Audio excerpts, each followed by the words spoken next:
Another day, another dollar. Thank the Lord for another 24, God. I knew that was you. Getting right into the video. We talking about different types of inmates you may encounter working in a prison or a jail.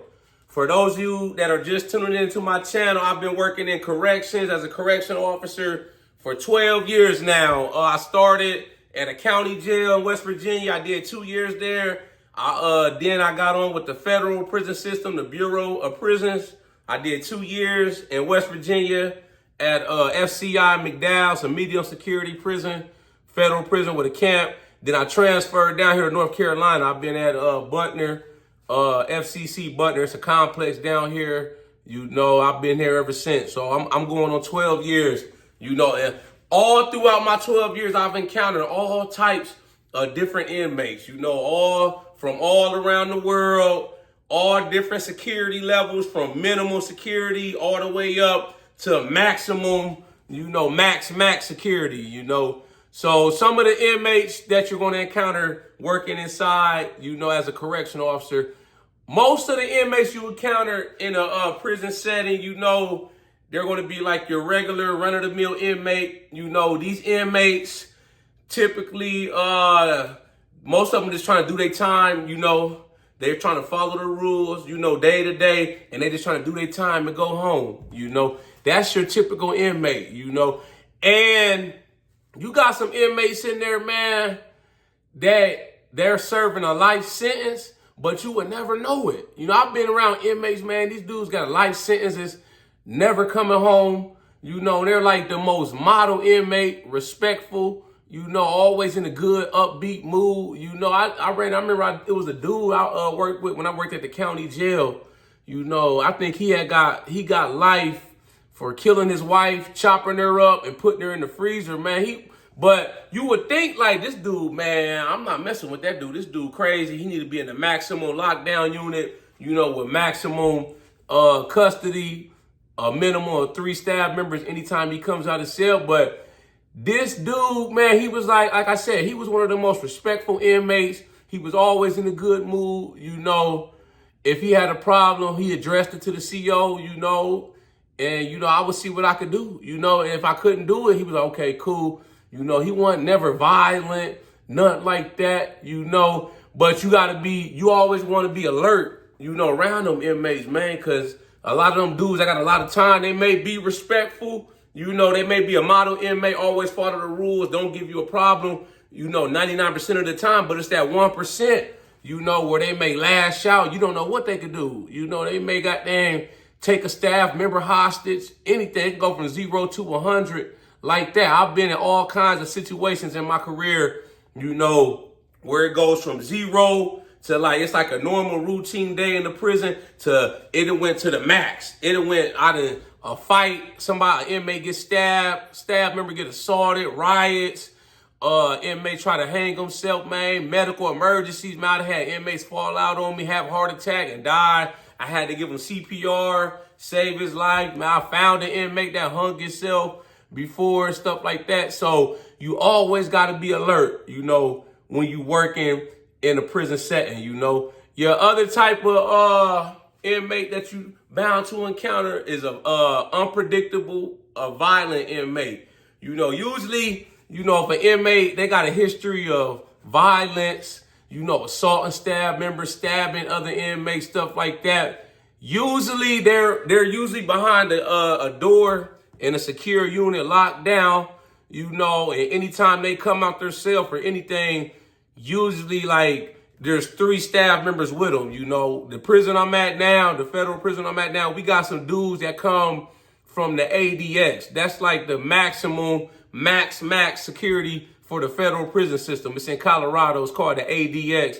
You got people in there like the Unabomber, really high profile people like mafia bosses, international terrorists, people that founded like gangs, like the leader of the Crips, the leader of the Bloods, anybody like that, man. They got like a high profile case, really high profile. It's like a security risk.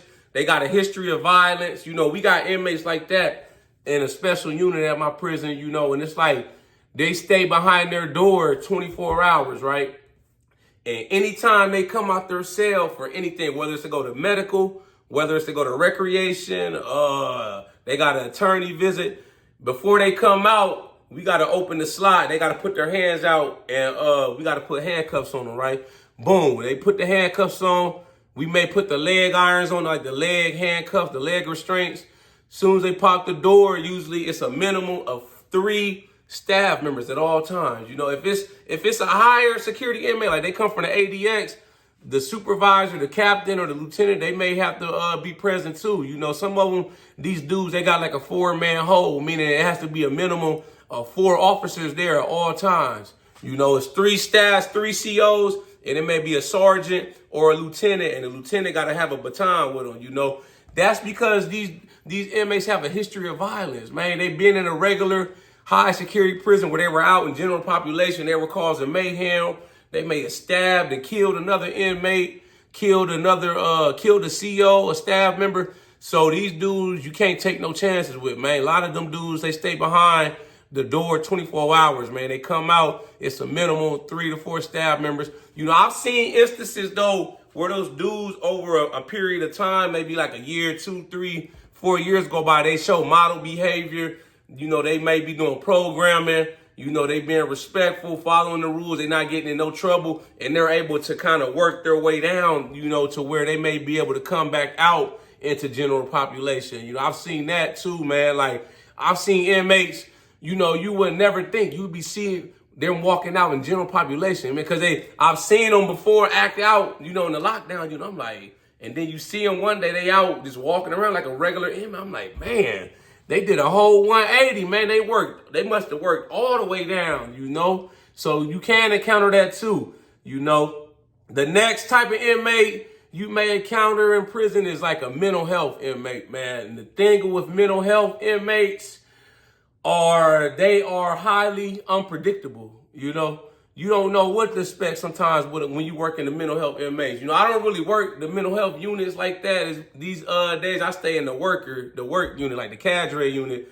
But I remember, like, over the years working down in the mental health units, you know, the thing with them, it's like they could be cool. They taking their medicine. You know, they working with the psychologist. You know, they going to the programming and all that type of stuff. And then it's like they can go from 0 to 100 and do a whole 180. They stop taking their meds for any particular reason. They start hearing voices, man, because a lot of these mental health inmates, man, you know, a lot of them, they're like schizophrenic. They like really crazy, man. They be hearing voices. They be talking to imaginary people, man. It's like when they snap, man, they get crazy. I done seen them assault other inmates, assault staff members, destroying government property, busting out windows, anything, man. I remember one mental health inmate took a nurse hostage on the unit one time, like a few years ago. So you gotta really be on your toes, and you gotta really be actively managing the mental health inmates. If you work in the mental health units, you know, you gotta constantly be doing your rounds. You know, I'm on my toes, you know, when I work down there in the mental health, cause I know they're unpredictable, man. It's like, it could be quiet. Then one of them just get to tripping, man. They not taking their meds. They start screaming, shouting, causing disruption on the unit. You know, then it escalates. You might have to put hands on them, call for assistance from other staff members, put them back in their cell, you know, for an hour or two to cool down. I've been on forced med moves before, where inmates not taking their meds, and the psychologist, the psych staff, they order that inmate to get forced medicated. So when that happens, he's already in a lockdown cell. So we got to put on the riot gear and get like a 5-man team. And we got to go over there to his cell, and the lieutenant and tell him to come out, cuff out. A lot of times they refuse. So he may end up throwing in some bombs, you know, like or use the pepper ball gun, you know, to kind of get them to comply. Then they pop the door. We got to go in there. We got gas masks on, helmets, shoulder pads, right, elbow pads, all that. And we got to pin them and hold them down while the nurse and the psychology staff come in, and they force medicate them, give them their shot. I remember it was a dude, he was an international terrorist, man. I think he had a part in bombing the World Trade Center or something. He was from the Middle East. He stopped taking his meds, man. That joint was crazy. I was on the team that had to go in there and hold him down while the nurse forced medicated him. So we go in there. This dude couldn't have been but like 150 pounds. You know, he had long hair. He looked like he was from the Middle East. You know, but we go in there. He was not in his right state of mind. He's in there shouting like Arabic. I don't know what language he was speaking, but he was like chanting, praying to I don't know who. He was like, Asara Nagara. And the thing about it, man, he was crazy strong. You know, we got a 5-man team. There's some big dudes like me, some bigger dudes. We trying to hold him down. We were struggling to hold him down. You know, we finally was able to hold him down. The nurse was able to safely come in there. She gave him a shot or whatever medication he was on. And it was like within 5 minutes, the medicine kicked in, you know, and he laid down on the bed. And it was like we backed out of the cell safely, secured the cell, and had somebody watching him. Like, I think they put a staff member on him to observe him. And it was like he went to sleep in like 5 minutes. I don't know what that medicine was, but them antipsychotic medicines and shots they be giving these inmates, man, they be having them walking around like zombies. You know, put them down, man. They take their meds and go to sleep. I don't know what it is, you know, but the thing is, like I said, when they stop taking their meds, that's when it gets tricky. So you got to watch them. You know, they not taking their meds. You know, you got to encourage them to take their meds. You got to, you know, coordinate with the nurse that works that unit, you know, to get them to take their meds, relay that information to their doctor, you know, because most of the mental health inmates, they have like a doctor. There's a doctor or a psychologist that's over like a certain amount of inmates that's on their caseload. So you got to be, you know, communicating with them. They're going to want to know, like, how the inmates acting on the unit. Are they taking their meds? Are they participating in program? Are they like, do they seem like their usual self? Because the psychologists, they're not there like the whole time. When they just come in, pop out, do their group sessions and stuff like that. Us, as the correctional officers, you know, if it's a nurse on that unit, we there 24 hours, you know, for a whole shift with these inmates. If you work in that unit, you assigned to that unit, you see that inmate like 5 days a week, you know, maybe for 8, 16 hours, however long, 12 hours, however long your shifts are. So you know when they're not themselves or when they're not taking their meds, they're not acting like in the ordinary, you know, you need to be relaying that information to their doctor, you know, so they can intervene, you know, decide what's the next plan of action. This is the new a new thing too over the years, man, in the prison system. We starting to get a lot more transsexual inmates, you know. We got inmates in there, man. They walking around now. They got long hair. They even got it to on commissary. They can order makeup, lipstick. They give them tampons. They giving them bras, panties. What else, man? They even got some where they get like hormone treatment. Some of these inmates have like the whole procedure to convert from a man to a woman, but they're still like in a men's prison because they technically are a man, I guess, for security classification reasons. So that's the new thing we've been dealing with over the years in the prison system. So you got to watch them too. You know, there may be like lovers' quarrels. You know, you may have inmates get into fights over these transsexual inmates. Excuse me. They can cause problems on the unit. Like I said, I remember one time we were counting, right? And when you count, you go through, I work night shift. So when you count, you go through, right? All the inmates have to be in their cell. The unit I work, though, it's like dormitory style. So there's like bunk beds. They're not like locked behind the cell door. So we counting, right? We go through the first time, you know, we count, okay, boom. Me and my officer I'm working with, we call it in. They like, nah, your count's wrong. So I'm like, damn. We like, damn, what the hell? So we go through and we count again, right? Okay, boom, we got the same numbers. So, all right, they like, boom. We call it back in. Like, nope, your count's still wrong. We're like, fuck, man. If you get 3 bad counts, that's not good, man, because that could possibly mean an inmate escaped or somewhere they're not supposed to be. So we go through, man, we making all the inmates get up. It's like the middle of the night, you know, we got some inmates cussing us out. You know, they got to be up early for work. But the thing is, you got to have your count right. So shit, we going through, boom, we making everybody get up, man. We got the bedwood card that got like the picture of all the inmates, you know, what cell they're in. So we going through, right? And we go through one cell, it's got 3 inmates in it. Most cells or in the dormitory, they got 2. So you're like, what the fuck is going on? It's 3. We look at the cards and we like, okay, one of them ain't supposed to be there, man. This is what happened. It was 2 inmates in the same bed, in the men's prison. They were in the same bed, like booed up, hugged up, sleep. That's what messed our count up, man. They were both, like, one of them was a regular, the other was like a transsexual inmate. They had messed our whole count up because one of them, he was not in his cell where he's supposed to be, so we didn't catch it like the first 2 times we went through because it looked like it was one person in the cell. So after we made everybody get up, we disciplined them. Like, yo, you messed our count up, man. What the fuck, And so you got to watch out for stuff like that. Like I said, lovers' quarrels, transsexual inmates, they can cause problems like that, man. I try. Sometimes you got to watch, too, because they may have, like, a card or identification card where only female staff can pat search them. As a dude, you can't touch them because they got all kind of rules, new laws they done passed for these transsexual inmates. I remember one of them got locked up, man. I'm going through their property, packing their property out because they got sent to the chute for discipline.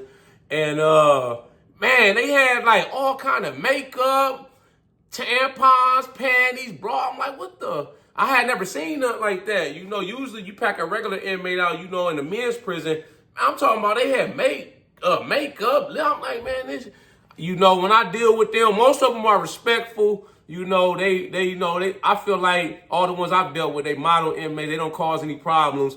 When I addressing them, I try to, cause you gotta watch too. Some of them, like, they don't like to be addressed as Mr. or man. You gotta call them like Miss. I just call them by their last name, so there's no confusion. Ain't nobody about to put a lawsuit out on me or no drama. I'm respectful to them. That's your thing, cool. If you want to be a transsexual, I'm respectful. Long as you follow the rules, the policy, I'm going to do my job to the best of my ability. I'm going to call you what you want. I just call them, like I said, inmate, such and such. I address them as their last name so there isn't no confusion.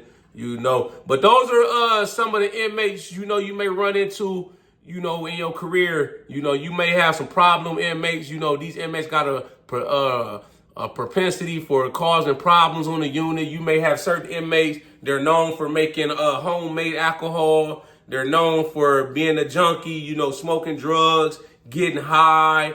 You got inmates that may cause problems, start fights on the unit, stealing. That's a big no-no in prison, man. You got inmates that may steal from other inmates, man. They catch them. Best believe they finna put some hands on them and put that knife up in them. So you got to watch out for inmates like that.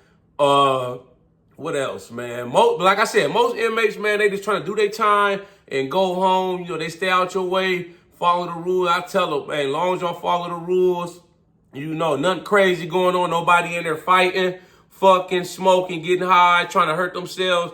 I'm going to do my rounds and I'm going to stay out y'all's way, man. As long as y'all don't make me do my job, I'm going to stay out y'all's way, man. Because I know prison, at the end of the day, prison's going to be prison. I let them do them. I'm not the judge. I didn't sentence them to prison. I'm just there to make sure the prison runs securely, safely. Nobody tries to escape, nothing crazy like that. Nobody's trying to harm themselves, kill themselves, assaulting other inmates, smoking drugs, stuff like that, man. As long as you got that, man, your unit, man, you gonna do good, baby. Y'all like this video, make sure you subscribe to my channel at The Ghetto Bodybuilder. Follow me on TikTok, Instagram at The Ghetto Bodybuilder. I got merchandise for sale. Shop with me, www.theghettobodybuilder.com. I got all kind of hoodies and t-shirts, man. But yeah, those are some of the inmates you may encounter, working in the correctional setting. Anybody that's working right now, wherever prison you at, man, drop a comment. If I missed something on this video, let me know what you think, man. Because I'm all about sharing information.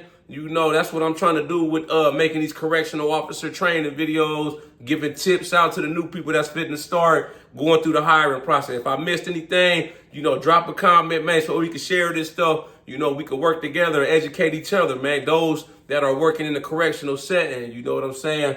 Y'all know how we coming. Let's get motivated.